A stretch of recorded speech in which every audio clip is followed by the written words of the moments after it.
Produced and funded by WDEV and the Radio Vermont Group. We welcome listener feedback. Email your comments to wdev@radiovermont.com. The energy. The guy told me I was no spring chicken anymore, and that's why my ankle was still hurting. I'm 33, not 133. The passion. The Red Sox handling of Xander Bogaerts is a complete organizational failure. The opinions on all your favorite teams. No, not this year, but it's next year where Bill Belichick ends up on the hot seat. This is the Brady Farkas Show on WDEV AM, FM, and WDEVradio.com.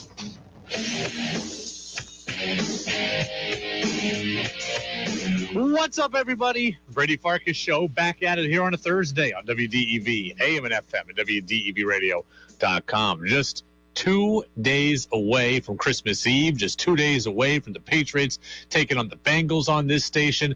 Lots to get to. We're up until 7 o'clock, all 90 minutes. Then we'll have Jazz with George Thomas. Buster Olney of ESPN is going to stop by in about 15 minutes, talk some baseball. I've got some more observations from UVM Hoops from Tuesday against Toledo and a couple questions as well. And a former Patriot calls out Mac Jones. We'll tell you what that's all about, too. You can get in on the Napa Morrisville, Napa Waterbury text line at 802-585-3026 at your locally owned Napa stores in Waterbury and Morrisville. And you can, 585-3026. 5, 4, 3, 2, 1. And here we go. The opening thoughts on the Brady Farkas Show were brought to you by Sticks and Stuff and by Swanton Lumber, Vermont's most complete locally owned home center with locations in Enosburg, Derby, Middlesex, St. Albans, and at Swanton Lumber. They're online at sticksandstuff.com. Now, the Patriots have 3 games left here in the regular season, and obviously they still mathematically have a chance at the playoffs. But that's for this year.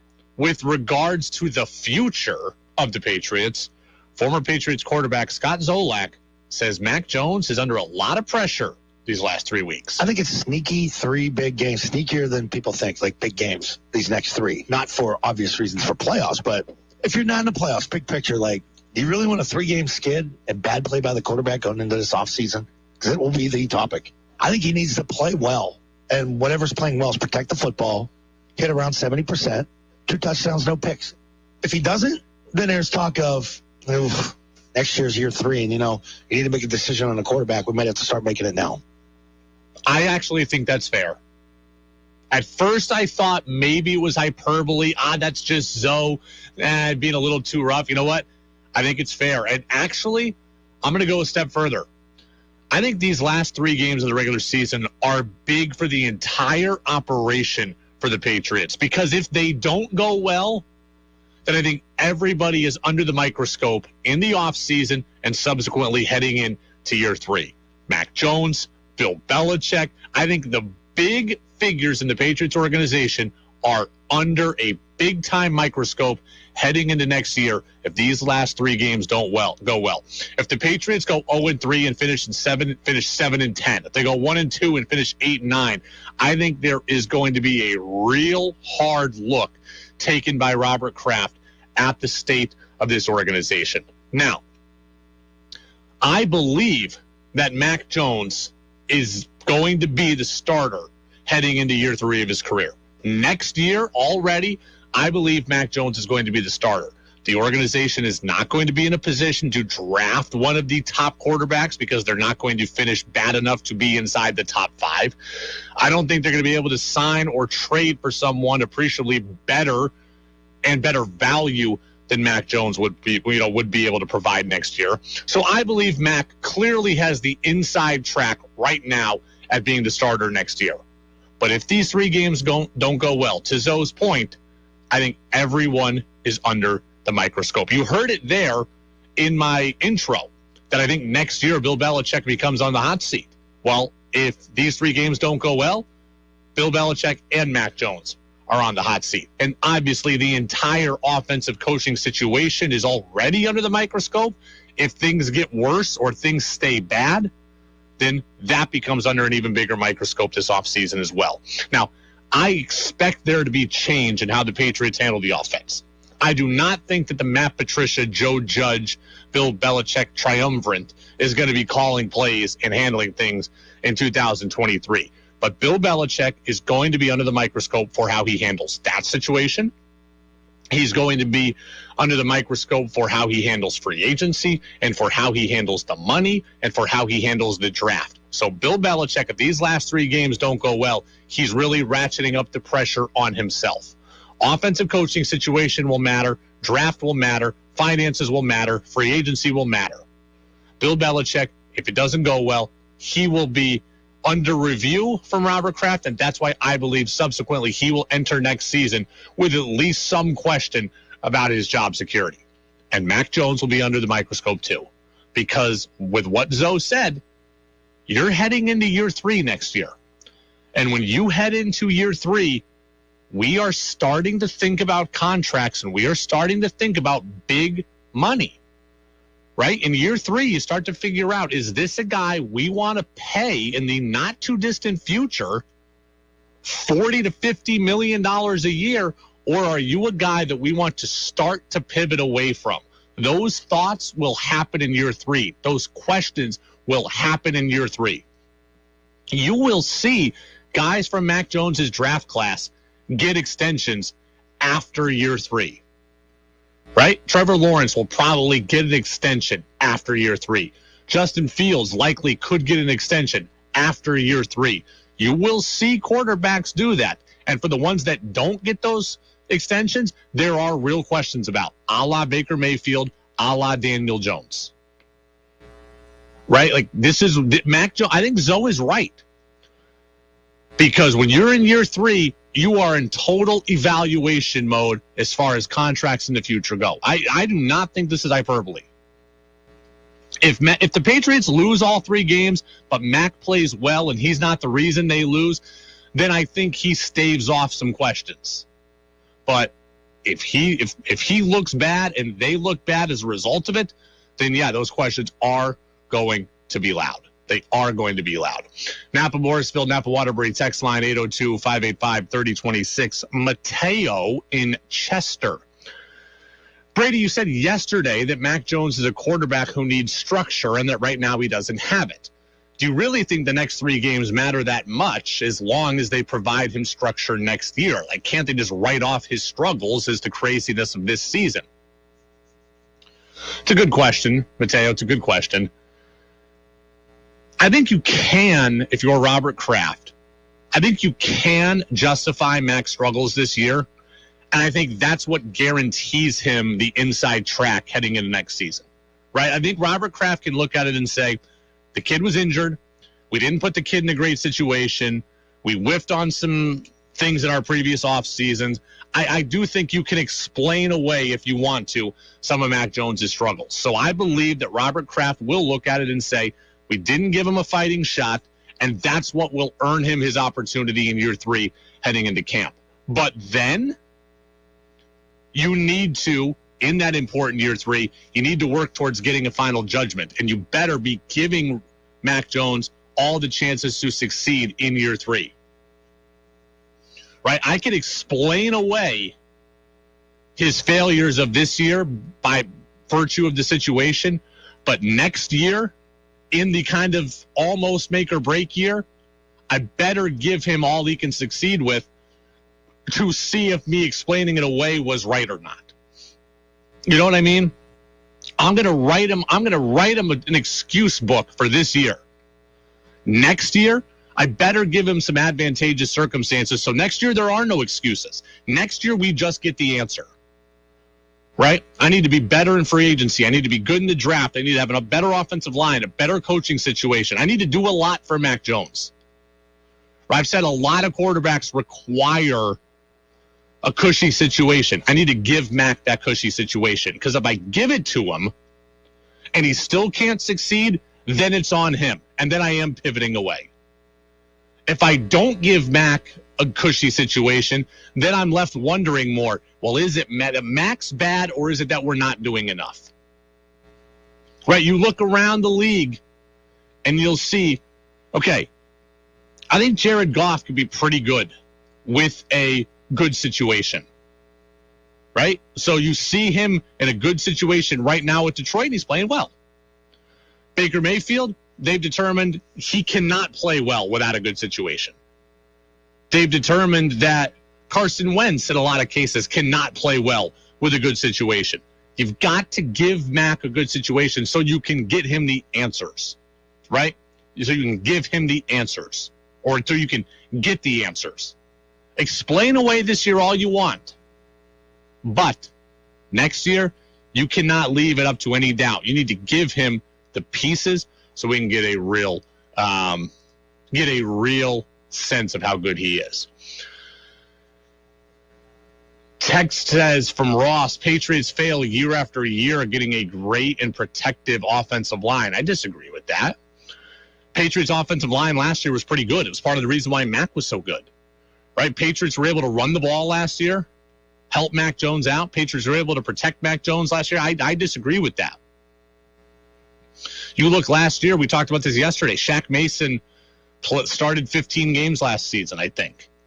Isaiah Wynn started 13 or something like that. David Andrews played all 17. Ted Karras played 13.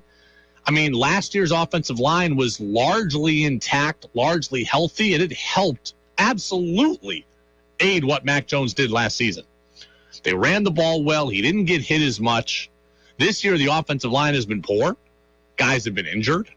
The running game has been great at times, but there's been some injuries here late, especially to Damian Harris, and that's kind of whittled away at what they want to do there. The situation for Mac this year is not as good. Next year, you've got to build him that good situation. It's the Brady Farkas Show on WDEV, AM and FM, and WDEVradio.com. All right, we talked a lot yesterday about Major League Baseball, and we talked a lot yesterday about Steve Cohen, the owner of the New York Mets, and whether or not he was good or bad for the game or good or bad for fans. I want to go out now to the phone line and ask that question of Buster Olney, our ESPN MLB insider. All the insight into everything going on in baseball. It's time for our weekly conversation with ESPN baseball insider and Vermont native, Buster Olney. I'm just about ready to bet the family farm in Vermont. On the Brady Farkas Show on WDEV AM, FM, and WDEVradio.com. All right, pre-holiday editions of the Brady Farkas Show right here on WDEV, AM and FM, and WDEVradio.com. And joining us now is the aforementioned Buster Olney, our ESPN MLB insider. Buster, thank you for being with us. How are you? I'm doing great. Happy holidays, Brady. Yes, happy holidays to you. It was interesting that yesterday morning you were on the ESPN Radio Morning Show, right? You were on Keyshawn, Jay, Will, and Max. But filling in for those guys were Freddie Coleman and Courtney Cronin. And Freddie's on our show every Wednesday. And on that show yesterday on national television, he was rocking a Brady Farkas Show sweatshirt. Now, Buster, you were not on with us every week at the time we had those sweatshirts made, but what would I have to do to get you in a Brady Farkas Show sweatshirt on national TV in the future? I'm very open to the idea, certainly on my podcast, but Freddie being on the show every day, on a radio show every day that televised, that would help. I don't think that my bosses would be thrilled if my next Sports Center hit that I had a Brady Farkas Show or sweatshirt on. I will tell you that. I think they would prefer the coat and tie. And on Sunday Night Baseball, I'm thinking that Carl Ravitch, the play-by-play man, he wouldn't be happy with that either. But we'll try to thread a needle at some point for you. Well, how about this? How about a spring training hit early in spring training, Florida in February, where we just get a picture of you talking with some big leaguer in one? Well, something like that. I could definitely see something like that. And you know what? I should look for some connection with Vermont, some player from Vermont or somebody who's got Vermont roots. Maybe Ernie Johnson will be down in spring training with his connection with his dad. That would be fun. Well, like I told you, now you don't get out to Arizona, I know, during spring training much, but Cal Raleigh, Mariners catcher, his dad, Todd Swanton, Vermont Missisquoi High School legend. There you go. There's the in. And you know what? I am actually, because now I live in Montana. Oh, that's right. I'm actually going to be out, I believe, in Arizona to start. So that's very possible. All right. And, well, it'll be interesting. I've told you my story about Derek Barton, who was born in Vermont. And when I walked up to him and I mentioned that, hey, I'm from Vermont, and you were born there, and he looked at me like I was the biggest idiot, and he couldn't care less. Hey, but I expect Cal Raleigh, based on what I've heard about his personality, he would embrace the conversation more. All right. Well, we'll do what we can to get another sweatshirt run and get you one by spring training. Hey, you mentioned living in Montana.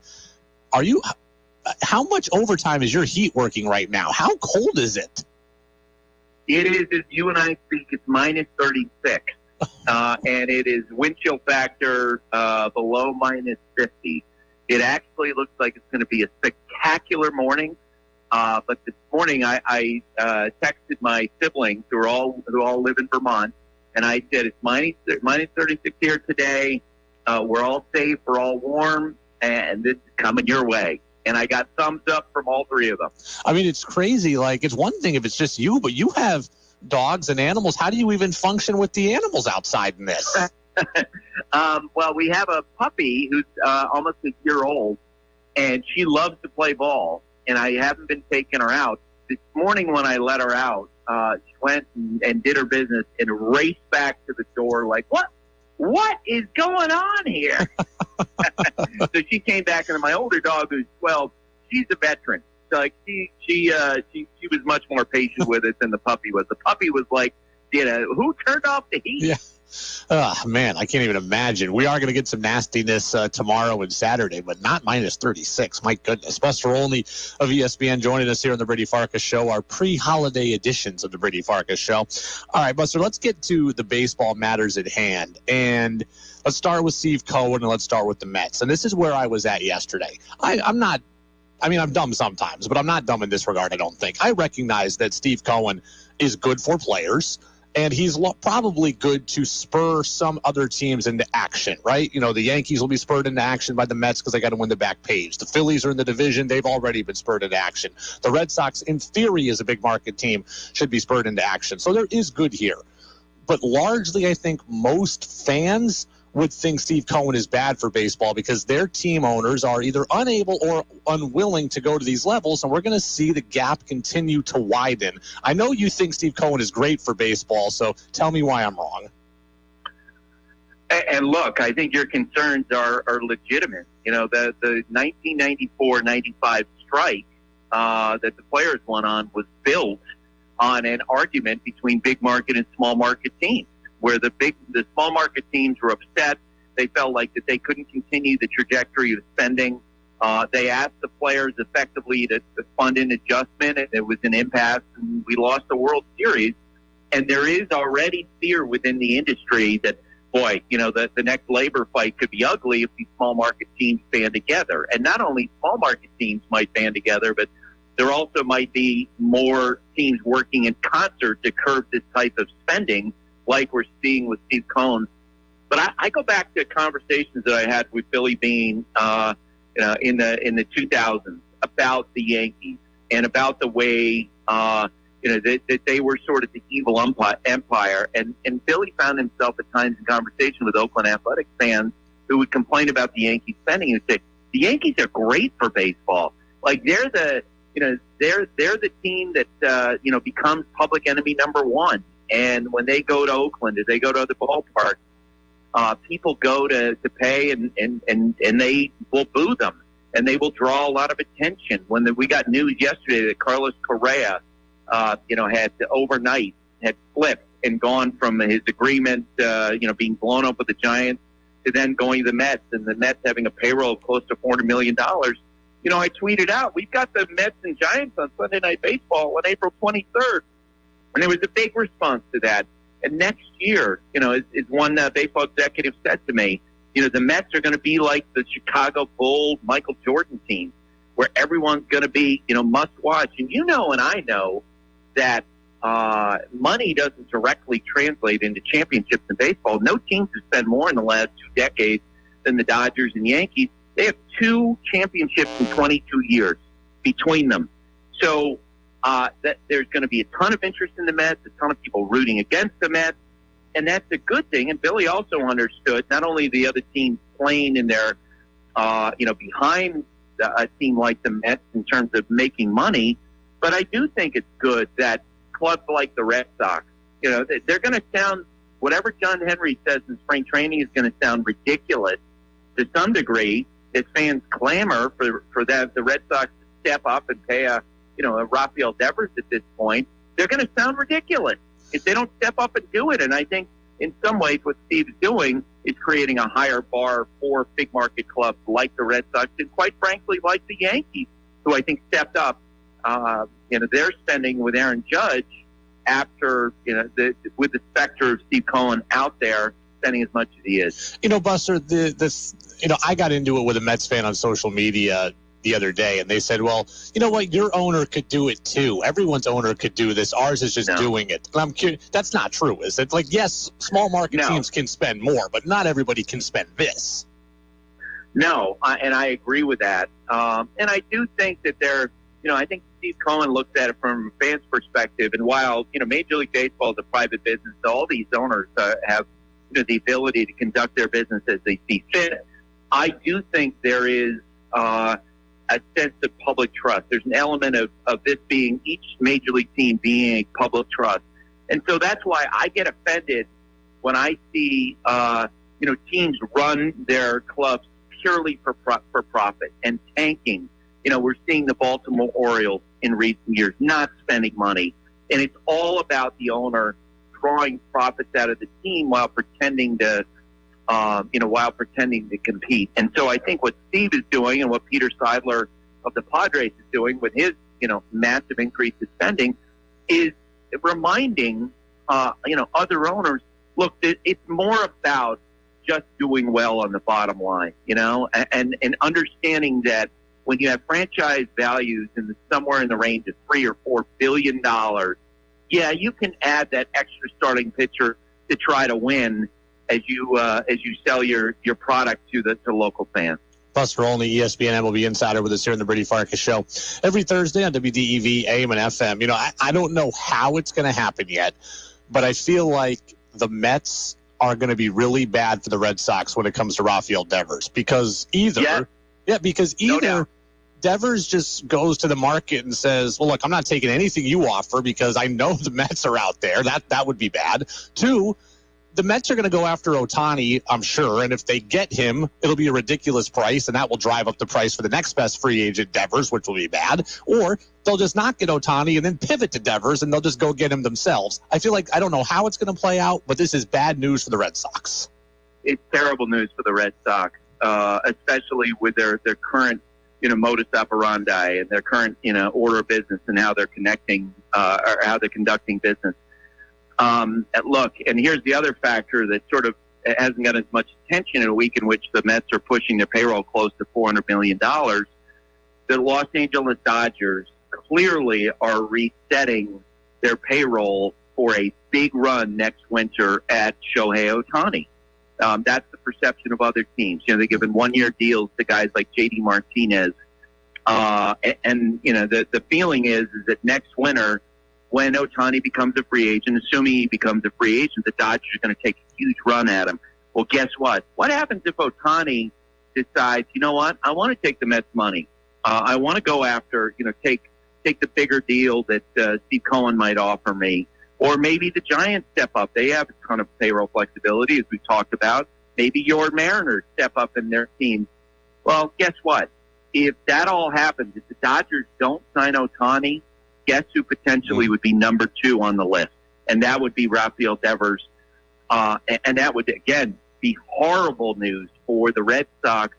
You and I have talked about how I can't remember many examples of a player having this kind of leverage against their teams. You're talking about a player who's going to be a free agent right after his 26th or 27th birthday, and to go into a market that's going to be relatively thin, and to have big market teams like the Dodgers and the Mets all lined up, ready to spend big.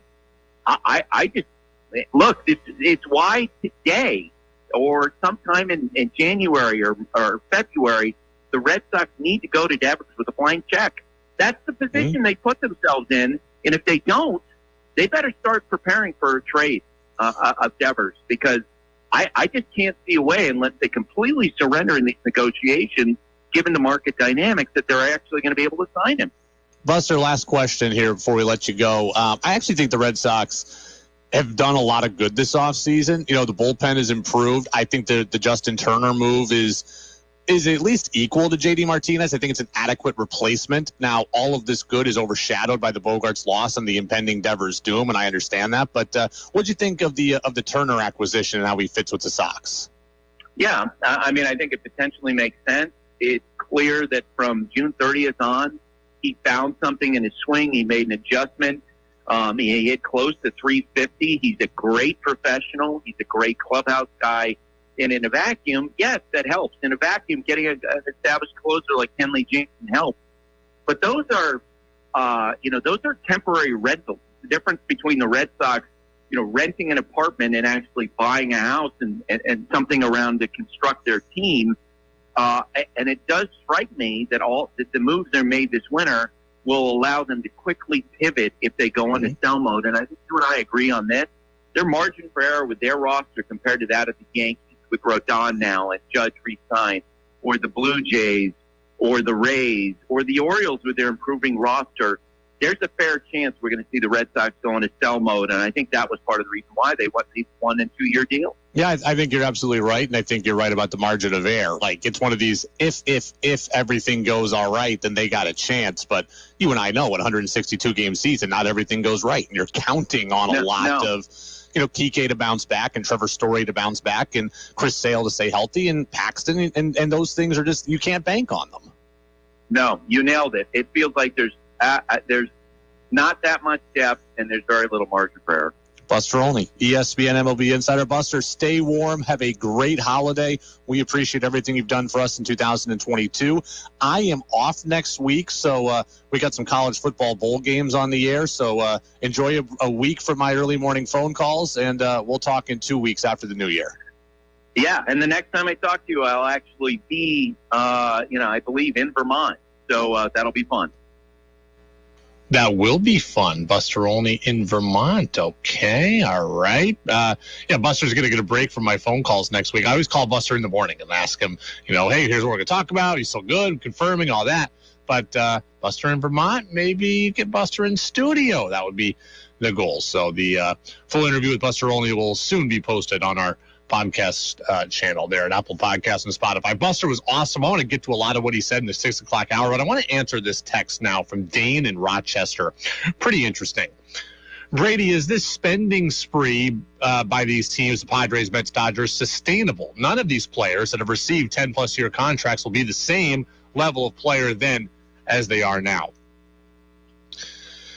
Dane, it depends. I know what you're asking, but it's a little more nuanced than that. On the surface, no. These long-term deals are not going to end up great for teams, right? Like Xander Bogaerts, Carlos Correa, Aaron Judge, they're not going to be as good at 38 as they are at 30. They're not going to be as good at 41 as they are at 33. So these deals are going to look bad at some point. But you know what? If you win a World Series or two, then it doesn't really matter. If you win a World Series or two, aren't you as a fan willing to eat a couple of bad years on the end of it? Like, the Padres massively overpaid Xander Bogaerts. I would think you're hoping for, out of 11 years, 3 great years, 4 pretty good ones, and then the last 4 you're willing to eat. If you win 2 World Series, though, in that 7-year period where he's good to great, I think you would take that if you're the Padres. And if you're a Padres fan, you'd probably take it too. If you're the Padres, revenue-wise, like, hey, if we win 2 World Series, how much extra money are we going to bring in so we can handle and stomach this contract that turns bad? And, oh, by the way, in 10 years when Xander Bogaerts is still on the roster, his contract might not be that big in comparison to the rest of the league. So the contracts won't look good, but if you win, I don't think it matters. Conversely, I do think that signing your really young players to really early mega deals, those will hold up. Right? The Mariners have Julio Rodriguez to 21 years old. They've got him signed for like at least 14 years if they want. He'll be really good still at 35. They've got the entirety of his prime there. Wander Franco for the Rays, getting signed at 21 for a 14-year deal. Fernando Tatis Jr., now steroids, PEDs notwithstanding.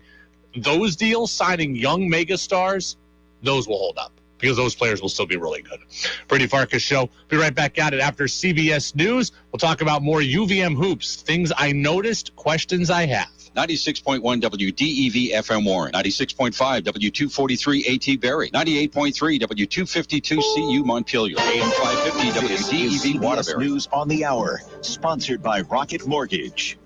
I'm Monica Ricks in New York. There are long lines and delays at airports across the country as millions of people try to make it home for the holidays. Just waiting in line to get on an airplane. A long line. A long line. Get here plenty early if you're leaving. I didn't realize Nashville wasn't near this bad. Airlines have scrapped thousands of flights. Drivers are experiencing whiteout conditions on highways, and people are making preps at home ahead of a massive winter storm. CBS's Janet Shamlian's in Houston, Texas. The warnings are out for people, for plants, for pipes and pets. And if you drive around the neighborhoods near where we are, which is close to downtown, you see everything covered. A lot of people have foliage that grows all year round because of the climate here. And you see the white tarps over everything.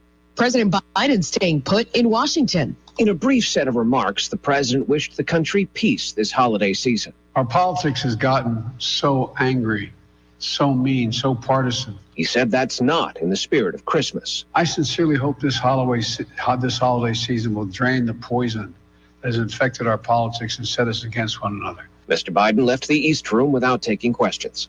Stephen Portnoy, CBS News, Washington.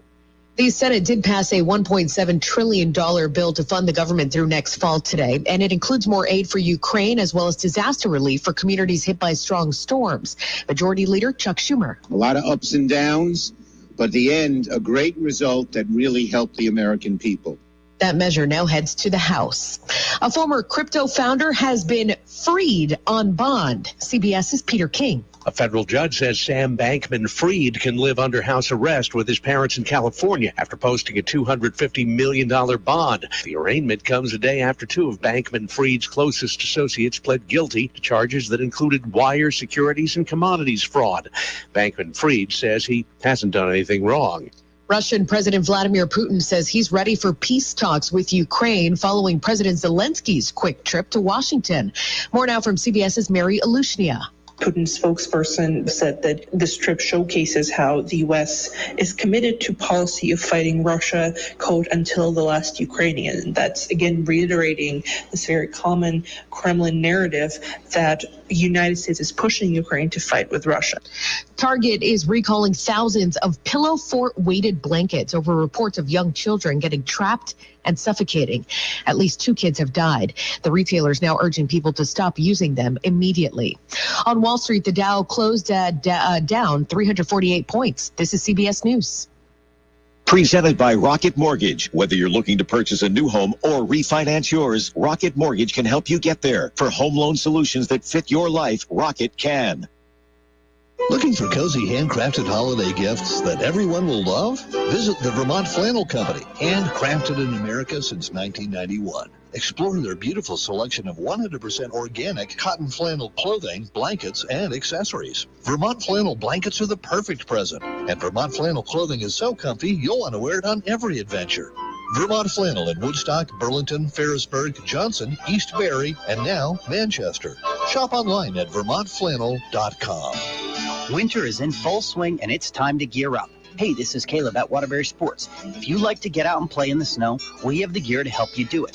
Our big selection of snowshoes and cross-country skis ensure that we have something for everyone. Our selection of backcountry skis and split boards are perfect for you powder hounds. Plus, we have the hockey gear and skates, especially the warm and comfortable ones that folks want. Waterbury Sports, North Central Vermont's leader in outdoor gear, downtown Waterbury, Vermont.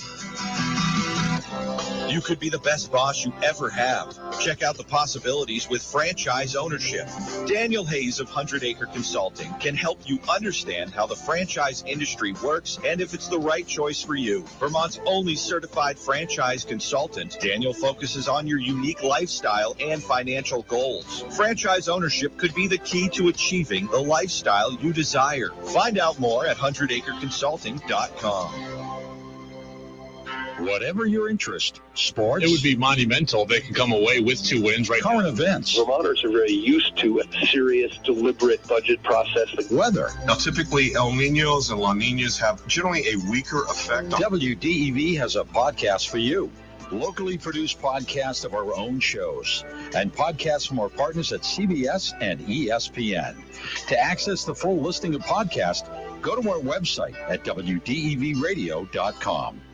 Your chance to be part of the show is on the text line at 802-585-3026. Now it's back to the Brady Farkas Show on WDEV AM, FM, and WDEVradio.com.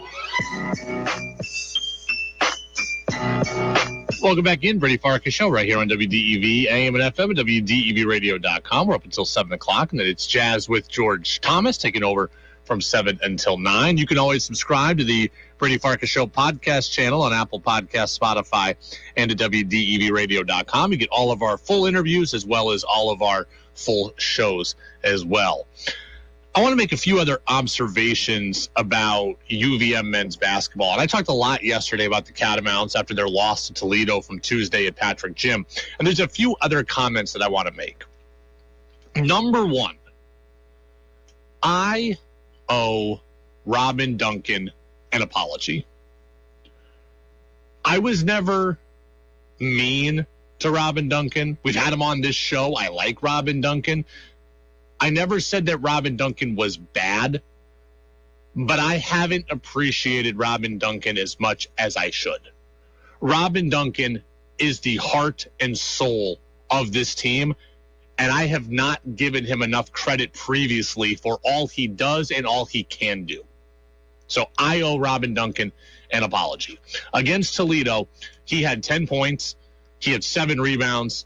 He had 4 assists. He was every bit the on-court leader of this team and every bit the emotional leader of this team. He scored in double figures, which was huge. He led the team in rebounding. He led the team in assists. He attacked the basket when nobody else would.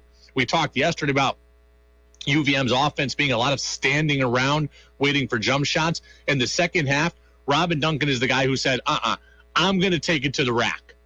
And he did that. And he scored a couple of times, and he got fouled a couple of times, and I'm sure he opened something else up for somebody else on the perimeter as a result of him getting to the basket. Robin Duncan is the leader of this team. And look, I will admit this. I am guilty of this. I fall into a very offensive-minded trap sometimes. I want to see people score.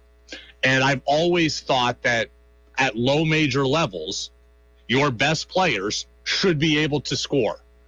I need to do a better job at not wrapping up a player's usefulness into just how much they can put the ball through the hoop.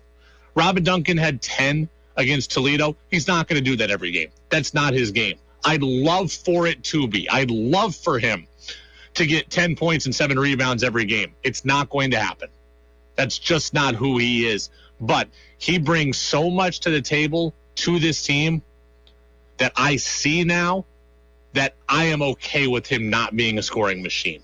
Again, I owe him that apology. Robin Duncan is a guy who started at point guard last year, and now this year, he is your leading rebounder. 7 rebounds on Tuesday. He also had 4 assists, which again led the team. He led the team in both those categories. He led the team in minutes played. He is invaluable to this team. He rallies the crowd. He went to the bucket. He was willing to get into it with the Toledo guys. He got a technical, which, again, we don't love necessarily, but he wasn't backing down.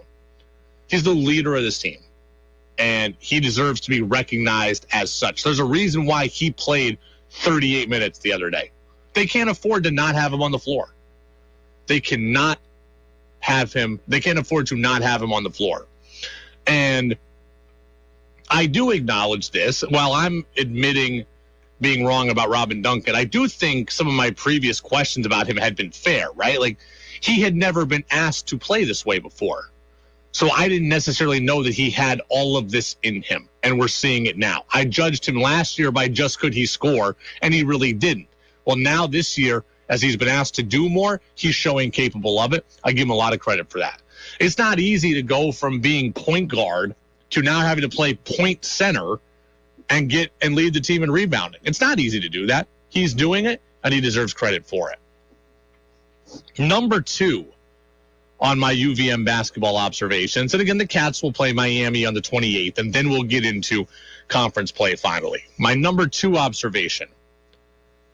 I'll be honest. I'm not sure yet how to judge Dylan Penn. We're 15 games into the season almost, and I can't quite figure Dylan Penn out. And by 15 games into the season, I feel like I should have a better read on him, and it's just not there for me.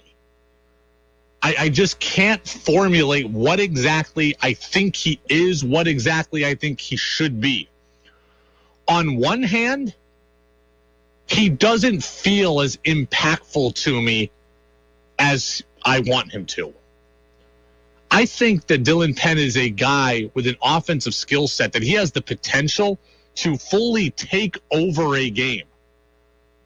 But Dylan Penn doesn't really take over games. He also isn't on the floor as much as I think your best player should be. Robin Duncan's playing 38 minutes. Dylan Penn played 25 the other day. I came in with such high expectations for Dylan Penn that I'm kind of waiting for him to turn into Superman and be the presumed conference player of the year, and I just haven't seen that. But on the flip side, Dylan Penn had 20 points the other day. He had a game-high 20 points. For as good as Toledo was, Dylan Penn outscored everybody individually. He shot 50% plus from the floor. He hit a couple of threes. He got to the line a couple of times. He's second on this team in scoring per game. So it's not like he's not getting points.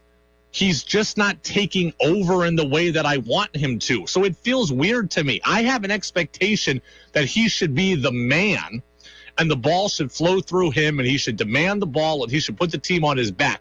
That's the expectation that I had.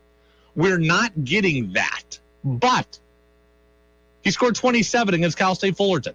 Scored 20 against Toledo. Against really good teams in bigger conferences, he stepped up and he has been your best player. He's just doing it in a different way. I looked up the other day and couldn't believe that Dylan Penn had 20 points because there was never that takeover moment. There wasn't the string of 3 threes in a row. There wasn't the big dunk.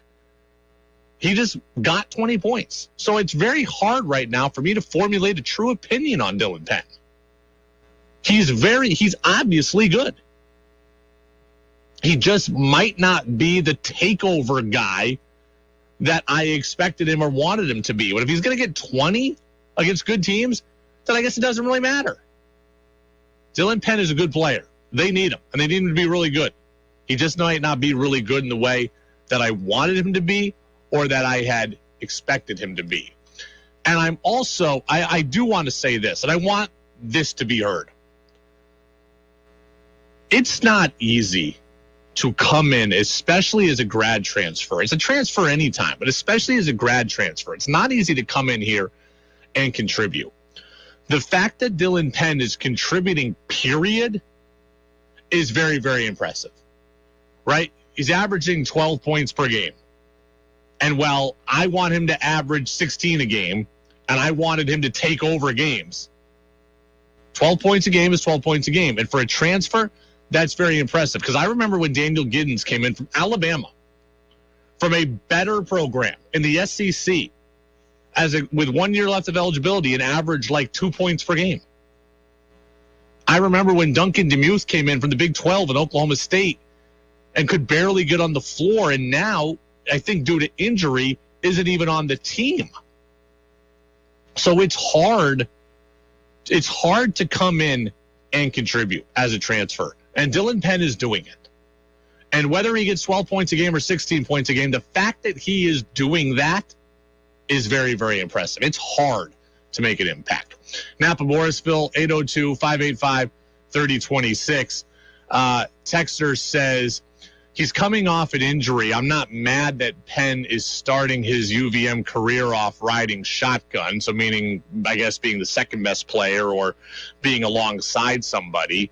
He is coming off an injury. We'll give him credit for that. He had a broken hand. He missed most of the preseason. Well, actually, he missed the entirety of the preseason in terms of a game perspective. He was back for night one. We're 15 games in now. We are a month and a half removed from opening day. So I don't think the injury is an excuse right now. It was an excuse for the first 3 weeks. I give 100%. Right now, it's not an excuse. As we get into conference play, I would love to see Dylan Penn be a takeover guy. Give me the ball, put it on my back. And maybe he's got that ability and he doesn't want to ruffle feathers because he's a new guy. That could be the case. I'm not trying to disparage Dylan Penn. I'm actually trying to give Dylan Penn credit. That I was expecting one thing. And while he's not doing that, he's still doing very useful things. I just don't quite know how to judge him. He's the best. I think he's the best offensive player on this team, but he doesn't always produce like the best offensive player on this team. I think he's got the ability to take over, but he doesn't always doing it. My question would be why? 15 games in, I should have a better read on this guy, and I just don't have it. And when we get to conference play, when we see January 5th against Bryant at Patrick Gym on national television, I think we'll start to all get a better read on who Dylan Penn is and what exactly we can expect. Mark in Essex, what's strange about Robin Duncan is that he came in with the reputation of being the best scorer of the Duncans. Now, that I don't remember. So I'm not going to go back and have revisionist history. I don't remember that. That could be the case, but that's not something that I remember. It's very clear now to me that Ernie was the best scorer, right? Ernie had a smooth jump shot. He was a good passer. He always found the open spots. Ernie is the best, I'm sorry, the best shooter. That's what I meant to say. I don't know if I said that or not. But Ernie was the best scorer, right? Best shooter, good pump fake, got to the open spot. Everett was a good three-point shooter, as I recall. Not as good as Ernie, but a good three-point shooter. Robin is bigger than certainly Ernie. And he certainly attacks the basket in a way that the other Duncans don't or didn't. And he plays a different game. Robin Duncan is a phenomenal passer also. A phenomenal passer. He can pass from the top of the key. He can pass out from the block. He's an invaluable player to what they do. An invaluable player to what they do. My final observation, my final question about UVM is this. On Tuesday against Toledo, I'm really disappointed that we didn't see more of Perry Smith Jr. Perry Smith Jr. against Toledo played just 5 minutes. I said yesterday the biggest problem for this team is not having enough size. Well, Perry Smith Jr. is your size. He is your guy to play down low, and he played just 5 minutes. I know maybe he's not ready, or you think he wouldn't have played well or whatever, but I wanted to see him out there. I am at the point when I told you this a few games ago. The non-league doesn't matter anymore from an NCAA tournament standing, right? Like, you weren't going to do anything in the non-league to take yourself from a 15 seed to a 12 seed. It's just not going to happen. So use these non-conference games to not only try to win, but to just develop guys. And Perry Smith was the guy I wanted to see developed, and he barely played. Right? He barely played. This team needs size. They need a presence on the interior, both offensively and defensively. And Perry Smith Jr. should be the guy, and he only played 5 minutes. I mean, he had 8 points in 19 minutes against Dartmouth. That should have been the jump-off point for him. He didn't play as well against Colgate, and then we barely saw him in Toledo. I don't want to see him buried on the bench. I want to see him get better and ascend, and I want to see him give UVM the presence they need. I don't know if he's going to get a chance to be that guy, but I want him to get that chance. I wanted him to get that chance. And I hope he plays against Miami. And, yeah, he may have some, welcome to the show, kid moments. He might. But I'm hoping that it serves him well because this team is going to need that. they're going to be able to get away with playing 5 guards and being a jump shot happy team against some of the teams in their league. They are. They're not going to be able to do it against everybody. They're going to need some size.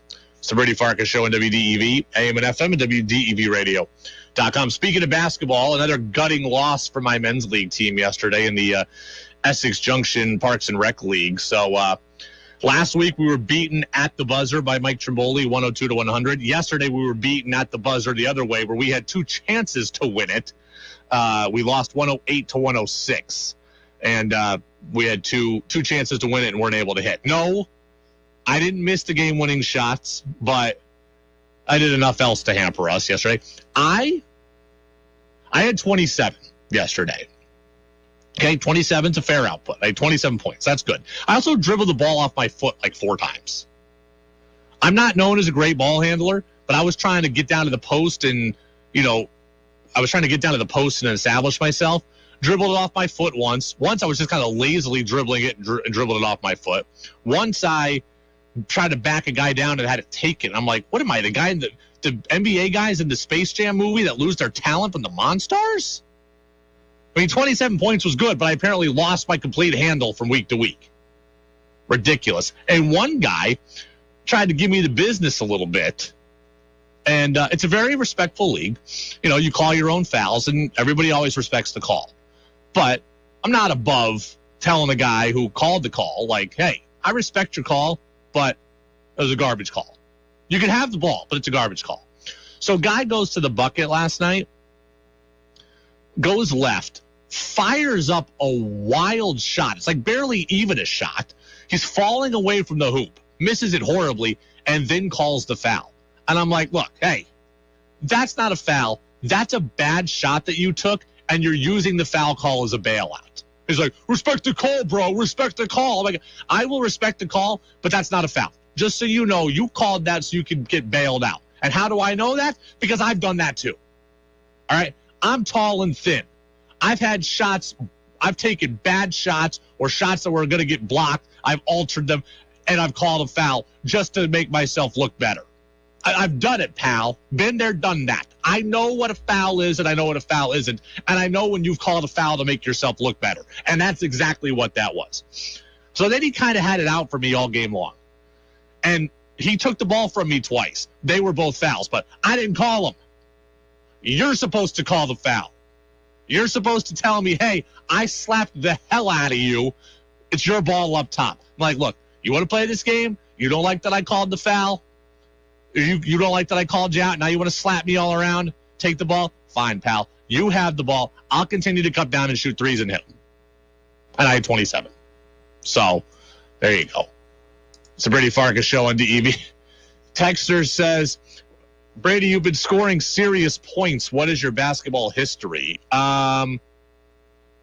Say this. I'm scoring serious points because the league is designed to score serious points. Like, I will tell you my basketball history, but before you go thinking I'm better than I am, the league is designed to score points. It's 60 minutes, 2 30-minute halves. So one, it's a long game, right? It's a long game. An NBA game is 48 minutes. Now, stoppage, the times are stopped, but we're playing longer than an NBA game. And the clock is running clock, but, still 60 minutes total. You're playing a lot of that 60 minutes. So there's also only 8 players on a roster. So you're getting to play a lot. And yesterday we only had 7 because some guy was out for the holidays, right? So you're not sitting very much. You're playing a bunch. The league is designed, by the length of time to score points. And look, you know it as well as I do. We're aging men's players now. There are some guys that are younger in their 20s. There's also some guys that are in their 50s. Some guys aren't going to be as good a shape. Some guys are going to be coming off an injury. Some guys aren't going to go that hard. Some guys aren't going to be capable of guarding you, and you're going to end up in a mismatch. The league is designed for points. But thank you, Mark, for that. I scored 14 the first week, 30 the second week, 27 last week, or 27 yesterday. And then I had a couple games, in the summer and the fall. I went for 40 a couple times, 25, 30 a couple times. I have scored. As for my basketball history, well, look, I was a 3-year varsity player. at a very big high school in New York, right? Like my high school had 3,000 kids in it. So to be on the varsity team meant you were pretty good. To be a 3-year player on the varsity team was pretty good. But actually, I was worse as a senior than a sophomore. I started as a sophomore on the varsity team, barely played as a senior.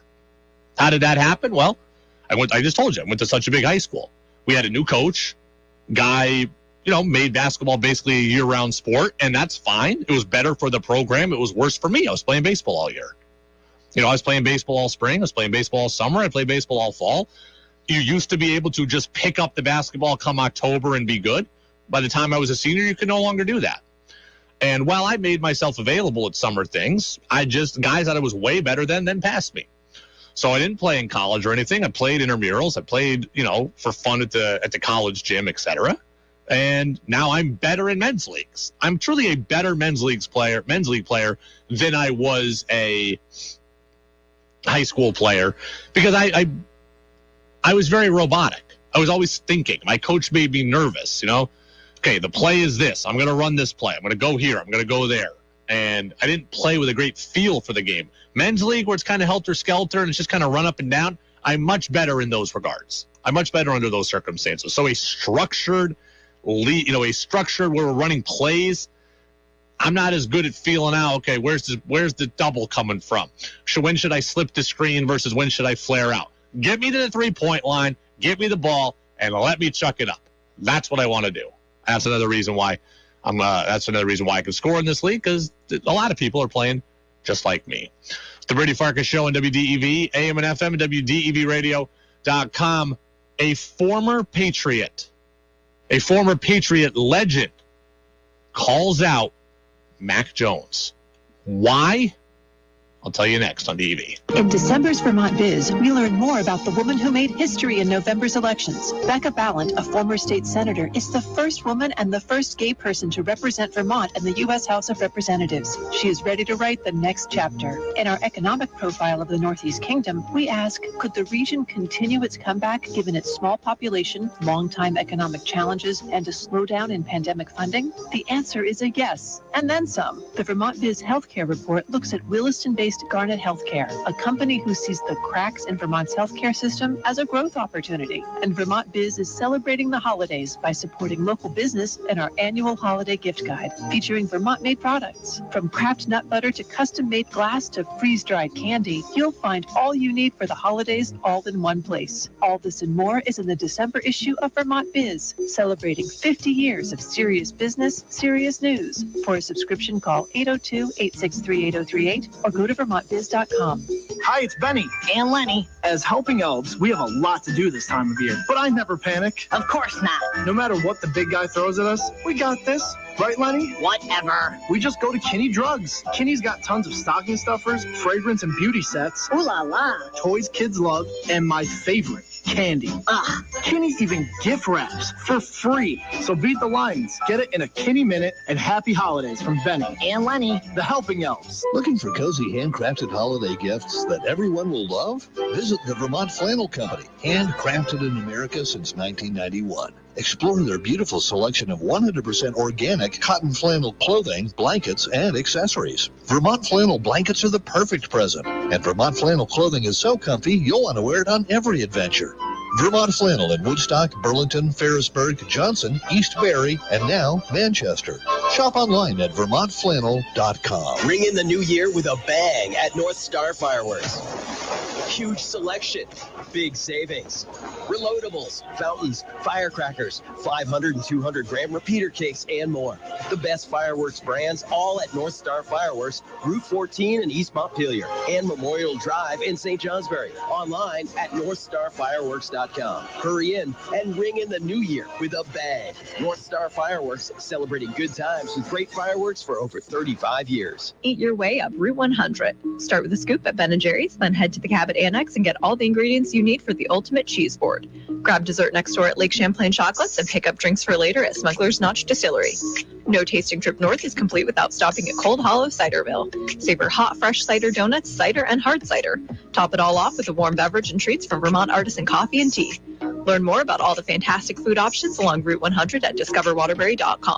Eat, drink, and taste the best of Waterbury. Hello, my name is Craig Cameron. I am the founder of All Points Wellness Acupuncture and Massage Therapy.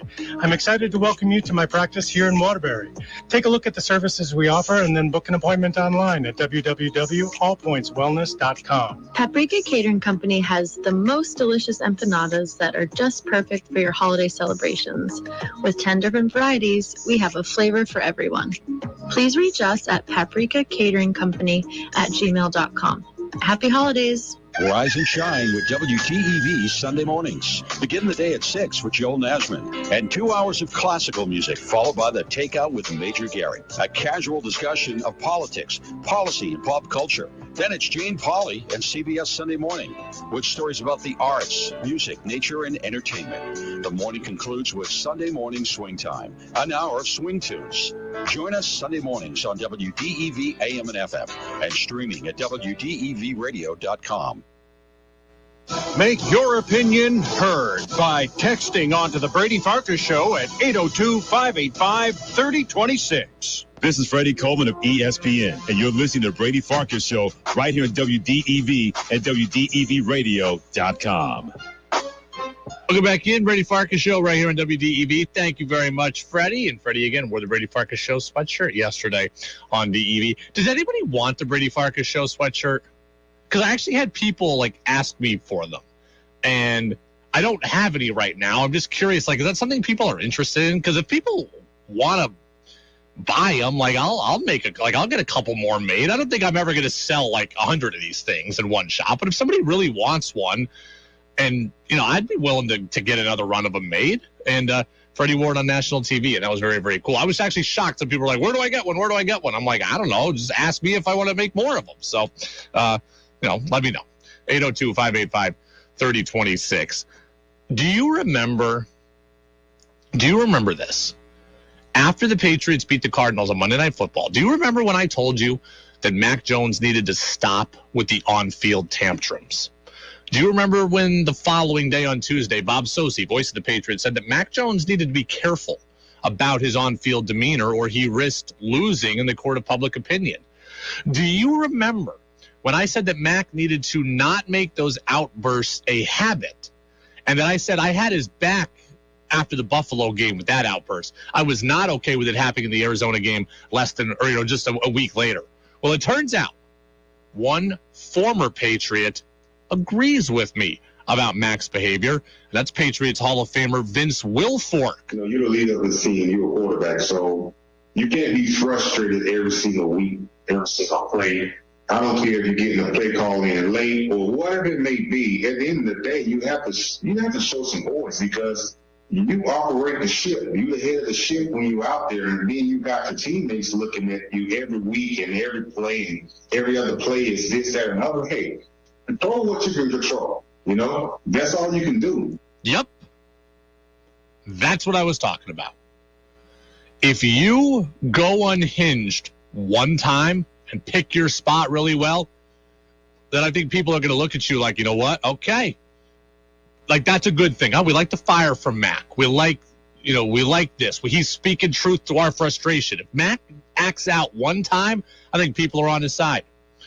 When you start acting out multiple times, when you look frustrated multiple times, or when you're making histrionics. Look, the other day against the Raiders in the goal-to-go situation, Mac's frustrated with his team again. So he's yelling at coaches, he's waving off coaches, he's getting on his guys. You start doing that more than once, and players are going to be looking at you sideways, and that's exactly what Vince Wilfork is saying. When you are the quarterback, you are the CEO of the franchise. And when you are the CEO, I'm sorry, the rules are just different. You have to appear together. You cannot appear disheveled. The wide receiver, he can be a diva more often. The defensive back, he can be the diva more often. The linebacker, he can be really, really emotional. The quarterback has to be grounded, has to be centered. And that is just a fact. I will give you the one-off outburst. When you make it a habit, you're going to start to rub people the wrong way. And I think Vince Wilfork is right. It grows tiresome. And I think other veterans, especially, and other leaders on the team start to eventually look down upon it. And what I see from Mac Jones he did say something interesting about all of this. He talked about kind of his emotions. I think that's a big part of the game is playing with passion and emotion. I think the best players on every team do that. And yeah, you can't let it affect your next play. That's the biggest thing, which it hasn't. And it's all about fixing the things that pop up in a game, right? So sometimes when they're reoccurring, we just want to fix them and move on to the next play. So that's something that definitely, that's who I am, and that's how I've always been. I don't know about you, but I get the sense that Mac Jones is a guy who right now is trying to find out who he is as a leader. I think Mac Jones is, I don't want to say lost. I think he's searching. I think he's on a quest to figure out what kind of leader he is and what kind of leader he should be. That's the sense that I get. Now, I'm not making excuses for him, but Mac Jones is a really young guy. And now he's thrust into this really big position. And when you go from college student athlete to CEO of a franchise to most outward facing member of a franchise, that's a big transition. And when you're going from college student athlete to most important guy on the roster, that's a lot of responsibility to bear. And it has swallowed up some people before, right? Johnny Manziel couldn't handle it. Jeff George couldn't handle it. Mac Jones, I think, is trying to learn, okay, who am I? Who should I be? Who do I need to be? And when do I need to act in a certain way? It feels like Mac is trying a bunch of different leadership strategies all year, right? I saw him back at the Pro Bowl even last February. He was very, very fun, Mac. Saw him earlier this offseason. He organized everybody together, got the throwing sessions. He was making dancing videos. I think he was smoking a cigar with Devontae Parker, if I'm remembering correctly. I think Mac has tried to be the fun guy who is one of the guys. I've seen him be go with the flow guy. I've seen him be overly optimistic guy. He's had the coaches back publicly, even when you think he probably shouldn't have. So he's been the yes man. He's been the corporate guy. He's been the fun guy. And now I think he's trying to be the emotional guy. He sees at the end of the year here his team is slipping. He sees that their playoff chances are slipping. I think he's just trying to figure out who he is as a leader. And I can't say that I blame him for it. I don't think at 23, 24, 25, I would have been ready to be an NFL quarterback either. This is part of the battle, right? Learning the coverages and learning the routes and learning the personnel and learning the fields. That is all part of the transition to being a quarterback in the NFL. But it's also part of the transition learning how you should act and when you should act that way and what guys will respond to. Mac Jones last year learned how to win. This year he's learning how to lose. He's learning through success. He's learning through failure. And you're learning how to respond to all of these situations that you aren't used to. When I see Mac Jones and when I hear Mac Jones, I've heard so many different things that I just feel like I see a guy who is searching. Right? Drew Brees was consistent. Tom Brady is consistent. Peyton Manning was consistent. Like him or not, Russell Wilson is consistent. I think that consistency matters. And I feel like Mac has been a bit inconsistent through this season because I just don't think he really knows exactly who he is. And let me play the very beginning of this clip again. I think that's a big part of the game is playing with passion and emotion. I think the best players on every team do that. I think the best players on every team do that. It feels like he's trying to take from a bunch of different leadership strategies. It feels like he's trying to emulate guys and figuring out how do I blend all of that into who I am. That's what I get. And I can't say I blame him. Young guy, big position, big responsibility, learning on the fly. And I think Mac's trying to piece it together.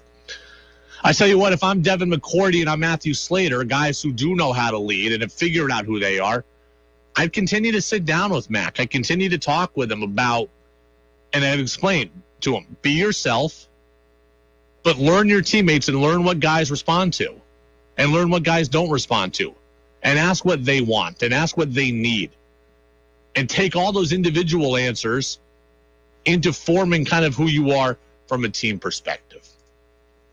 It is the Brady Farkas Show on WDEV, AM and FM and WDEVradio.com. Patriots are taking on the Bengals coming up on Saturday. Our coverage is going to begin at 10 a.m. It is a 1 p.m. kickoff.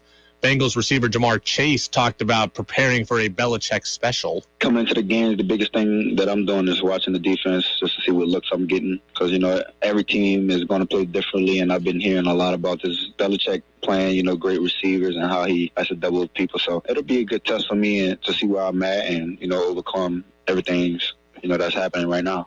I'll be curious how the Patriots can handle Jamar Chase. I mean, Justin Jefferson had a very good game against the Patriots. I'm thinking about top receivers the Patriots have faced here. Stephon Diggs has eaten them up this year. Jefferson ate them up. Devontae Adams did not do a lot against them. So we'll see what happens here with Chase. Chase and Burrow, certainly special. T. Higgins, Tyler Boyd. It's a very good offense for Cincinnati, and is at least an opportunistic defense for the Bengals. Patriots are going to be banged up going into this one. I mean, they're out Joe Cardona, their long snapper. That's a big loss on special teams. They're out Jalen Mills, one of their top defensive backs, so that's no good. And Devontae Parker is out as well. So the Pats are going to be shorthanded. We talk about these last three games being important to Mac Jones and to Bill Belichick. You're off to a suboptimal start here on a short week in which you're coming back from a cross-country flight. So again, our coverage, though, on Saturday is 10 a.m., and it is a 1 p.m. kickoff. Patriots are 7-7. They win all three games. They're in the playoffs. That's a fact. They win all three games in the playoffs. Got to get one first, though. All right, earlier in the show, we spoke to ESPN MLB insider Buster Olney. Buster, in agreement with me, Steve Cohen, awful for the Red Sox when it comes to Rafael Devers. We'll tell you why. That's next on DV. It's not easy being a gnome, especially at the holidays when we're all just trying to get home. The weather's never great. We get stuck in the snow. Once I went to the wrong house because they can't look alike, especially when you're 8 inches tall. But when I'm on that mantle, surrounded by stockings filled with lottery tickets, I think, what a great gift for friends and family, especially when everyone wants to be gnome for the holidays. Do you see what I did? Never mind. Season's greetings from the Vermont Lottery. Please play responsibly. Looking for cozy handcrafted holiday gifts that everyone will love? Visit the Vermont Flannel Company, handcrafted in America since 1991. Explore their beautiful selection of 100% organic cotton flannel clothing, blankets, and accessories. Vermont flannel blankets are the perfect present, and Vermont flannel clothing is so comfy you'll want to wear it on every adventure. Vermont Flannel in Woodstock, Burlington, Ferrisburg, Johnson, East Barry, and now Manchester. Shop online at vermontflannel.com. Celebrate the holidays with your favorite wine, beer, champagne, and spirits from your friends at Stowe Beverage. If you don't know what your best options are, ask Stowe Beverage. They've been helping customers for more than 30 years. The Stowe Beverage staff knows their wines and champagnes. They have the best selection of local and world-famous brews. Happy holidays from Lisa, Bob, Dennis, Chris, Jerry, Anna, and Mike at Stowe Beverage at the Gale Farm Center on the Mountain Road in Stowe.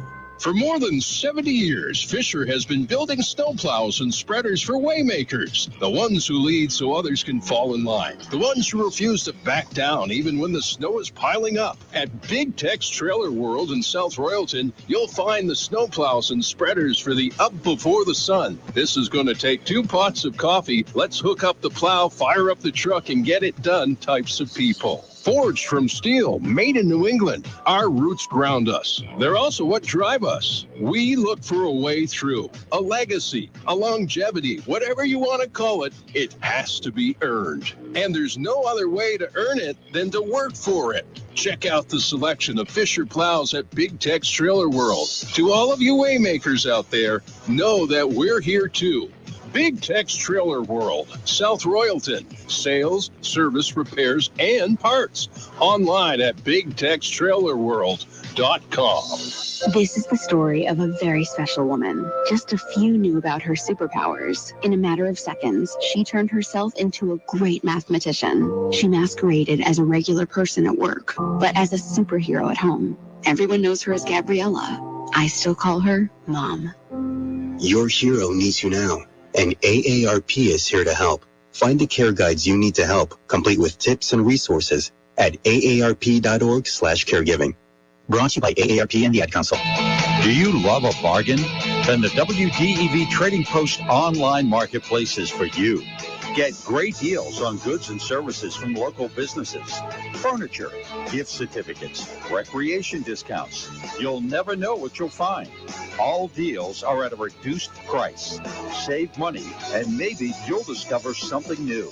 The offerings and prices are constantly changing, so check back regularly at tradingpostmarketplace.com.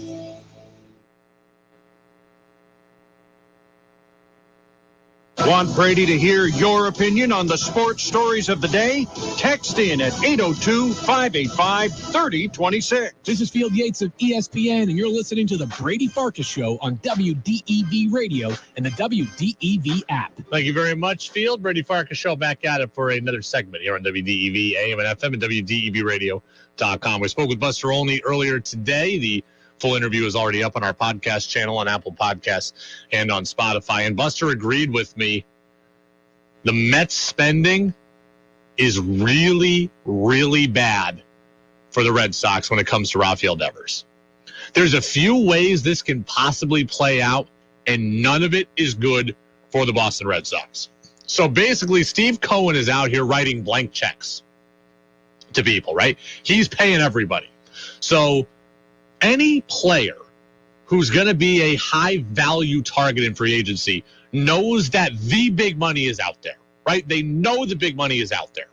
Steve Cohen can overpay for any star that he wants. So right off the bat, at the very least, if I'm Devers, I'm looking at like, hey, I want to get to the market because I want to give that guy a chance to go after me, right? I want to give that guy a chance to go after me. So that alone makes it bad news for the Red Sox. If you want the Red Sox to offer Rafael Devers an extension right now, if I'm Devers, I'm looking like you better put a whole lot of zeros on it. Otherwise, I want to see what Mr. Cohen's got to say first. So that, bad news. Then you operate under the assumption like, hey, the Mets could just go after Devers himself then, right? They could go after Devers. He wants to see what Cohen's got to say. Cohen says, sure, come on over. You play first in DH. We'll have Correa, you, and Lindor, and we'll go win the World Series. So the Mets are now a real threat because they can and are willing to pay more than you. So that's a real threat. There's also the Ohtani factor. Shohei Ohtani is going to get massive dollars in free agency. $400 million, $450, I don't know. He's going to get massive dollars in free agency.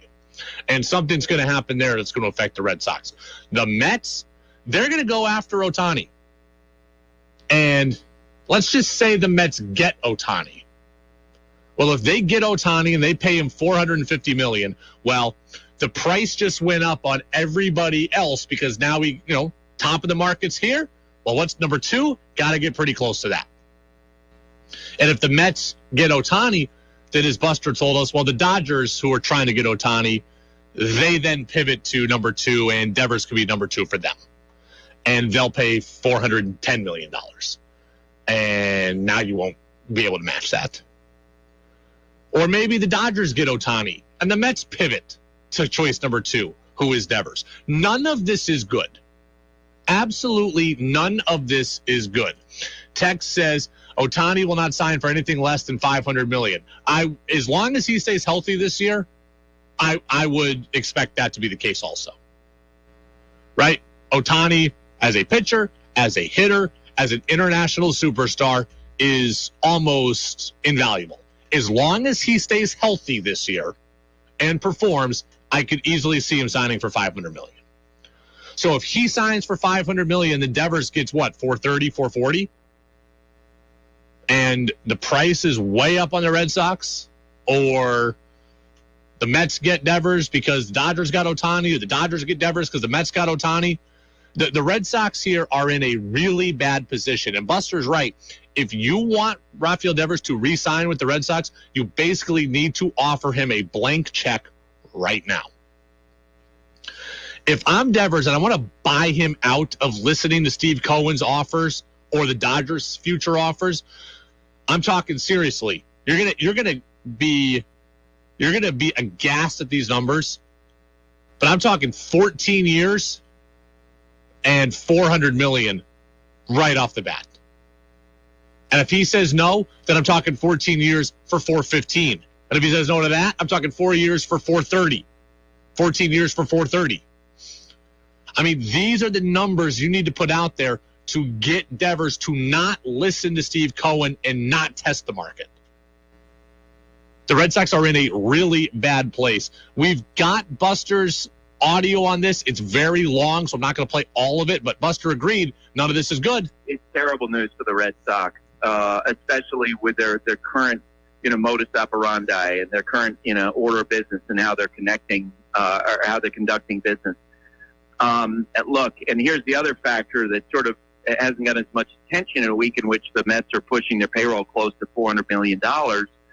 The Los Angeles Dodgers clearly are resetting their payroll for a big run next winter at Shohei Ohtani. That's the perception of other teams. They're giving one-year deals to guys like J.D. Martinez. The feeling is that next winter, when Ohtani becomes a free agent, assuming he becomes a free agent, the Dodgers are going to take a huge run at him. Well, guess what? What happens if Ohtani decides, you know what, I want to take the Mets money? Yeah, if Ohtani wants to take the Mets money, then the Dodgers pivot to Devers. And the Red Sox are left holding the bag again. It's why I've said it. You either offer Rafael Devers that 14 years, $400 million deal right now, or you better be prepared to trade him. And I would trade him now if you're not going to do it. You can wait until the deadline, but you better be prepared to trade him and get something for him. And then you could go try to make your run out of it free agency like everybody else if you want to. But you better be prepared to trade him. Because if you're not going to offer him 14 for $440, you're going to have to trade him. Whether you trade him now or in July, he's not going to be here through the end of the season. He's not going to be here through the end of the season. The other thing that Buster said that was interesting. So I asked Buster about the Justin Turner deal, right? The Red Sox signed Justin Turner earlier this weekend. And I actually like that deal, right? 2-year deal. I think he adequately replaces J.D. Martinez. Buster made an interesting point that he thinks, yes, the deal for Turner and Kenley Jansen and some of the relievers make the Red Sox better, but also their margin for error with their roster compared to that of the Yankees with Rodon now and Judge re-signed, or the Blue Jays, or the Rays, or the Orioles with their improving roster, there's a fair chance we're going to see the Red Sox go into sell mode, and I think that was part of the reason why they won these 1- and 2-year deals. I think Buster's absolutely right. What have I told you for weeks now? The Red Sox are looking now at deals that provide two things. One is value, two is flexibility. One is value, two is flexibility. The Red Sox, with Justin Turner, with Kenley Jansen, with Chris Martin, they have options. If all goes well for the Red Sox and they're in it, they've just got good players, right? So there's good players there that will provide value. If things go sideways for the Red Sox, they have deals that are flexible enough to be moved in trades. Kenley Jansen is on a 2-year, $34 million deal. If the Red Sox are out of it and he's playing well, then that's a contract you can move. Justin Turner's got a 2-year deal worth, it's in the 30s, 38. That seems a little high, but it's a 2-year deal. It's a contract that can be moved if Turner's playing well. Same with Rodriguez. Same with Martin. Kike Hernandez is a 1-year deal that can be moved. The Red Sox are looking for good players, yes. They want to win, yes. But if it doesn't go well, they have the flexibility that they can move off guys. I think Buster's right about that.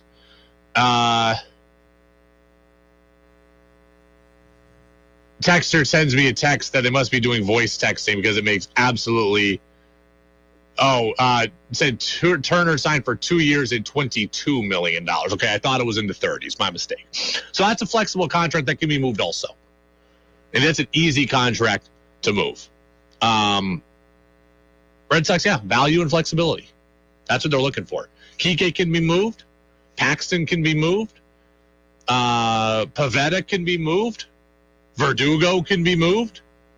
I mean, if this thing goes really bad for the Red Sox, they can execute a full sell-off because they have guys on such limited deals here. The only guys they can't really move are Sale, Yoshida, who's got the 5-year deal now, and then they're not going to move Bayo and Casas, right? Like those guys are guys they aren't going to want to move, but they can move almost everybody except for Yoshida and for Sale. All right. That's going to do it for us here on the Brady Farkas Show. Tomorrow, I need you all to make me a promise. Tomorrow is the day before Christmas Eve. It's December 23rd. I need you to promise to be with me tomorrow. I'm coming in. I'm going to be here through the bad weather. I got to drive home in the bad weather. If I'm going to do all that, I got to know that you're riding with me tomorrow. The real ones out there, they'll ride with us tomorrow, even though we're on the eve of Christmas Eve. We're still going to talk Patriots and Bengals. Phil Perry from NBC Sports Boston is going to stop by. It's going to be a great show as we get you ready here for the holiday. And by the way, it's going to be my final show for a week plus because I'm off all next week. That's right. No, there won't be any me next week. I think Nick Mumley is going to do a couple of days next week, but not every day. So if you like the Brady Farkas Show and value sports talk in general, get your fix tomorrow. We'll be on all 90 minutes until 7 o'clock, and then we'll all try to navigate the bad weather home together here. So Jazz with George Thomas is coming up next. Have a great night, everybody. Go download the podcast from the podcast channel. This is DEV. See you tomorrow. Winter's here, which means cold temperatures and sometimes icy